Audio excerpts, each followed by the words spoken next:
60 দিনের মধ্যে চূড়ান্ত শান্তি চুক্তিতে পৌঁছানোর লক্ষ্যে একটি রোডম্যাপ তৈরির পরও ইরানে বিমান হামলা চালালো যুক্তরাষ্ট্র। হরমুজ প্রণালীতে একটি বাণিজ্যিক জাহাজে ইরানি ড্রোন হামলার জেরে এই হামলার দাবি মার্কিন সেন্ট্রাল কমান্ডের। লক্ষ্যবস্তু করা হয় দেশটির সিরিক বন্দরের কাছাকাছি থাকা ক্ষেপণাস্ত্র ও ড্রোন মজুত কেন্দ্র এবং উপকূলীয় রাডার সাইটগুলোর উপর।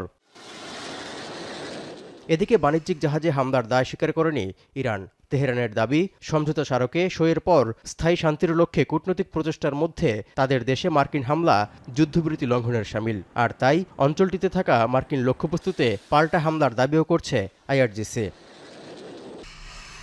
কূটনৈতিক প্রচেষ্টার মধ্যে হামলা পাল্টা হামলায় ওয়াশিংটন তেহরানের উত্তেজনার পারদ ফের বাড়ছে। ইরান যুদ্ধবিরতি লঙ্ঘন করেছে বলে পাল্টা দাবি করেছে যুক্তরাষ্ট্র।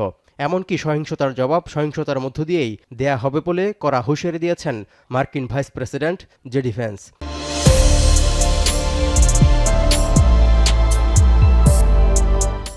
এছাড়া ইরানকে কি পরিণতি ভোগ করতে হতে পারে এবং যুদ্ধবিরতি আদৌ কার্যকর আছে কিনা সাংবাদিকদের এমন প্রশ্নের জবাবে কঠিন পদক্ষেপ নেওয়ার ইঙ্গিত দিলেন প্রেসিডেন্ট ডোনাল্ড ট্রাম্পও।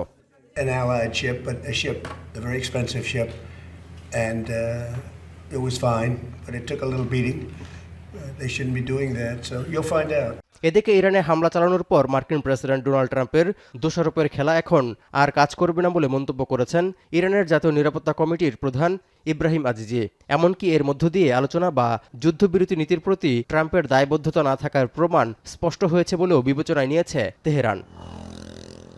পাকিস্তানের মধ্যস্থতায় গত 17 জুন 14 দফা সমঝোতা স্মারকের অধীনে শত্রুতা অবসানে সম্মত হয় যুক্তরাষ্ট্র ও ইরান। এরপর স্থায়ী শান্তি চুক্তিতে পৌঁছানোর লক্ষ্যে সুইজারল্যান্ডে একটি রোডম্যাপও তৈরি হয়। এর আওতায় 60 দিনের জন্য কোনো ধরনের ফি বা টোল ছাড়াই হরমুজ প্রণালীতে বাণিজ্যিক জাহাজ চলাচল নিশ্চিতে সম্মত হয় ইরান। এর মধ্যেই হামলা পাল্টা হামলায় দুদেশের মধ্যে স্বাক্ষরিত অন্তর্বর্তীকালীন শান্তি চুক্তির ভবিষ্যৎ নিয়ে শঙ্কা দেখা দিয়েছে। তৌহিদুর রহমান, এখন বিশ্ব।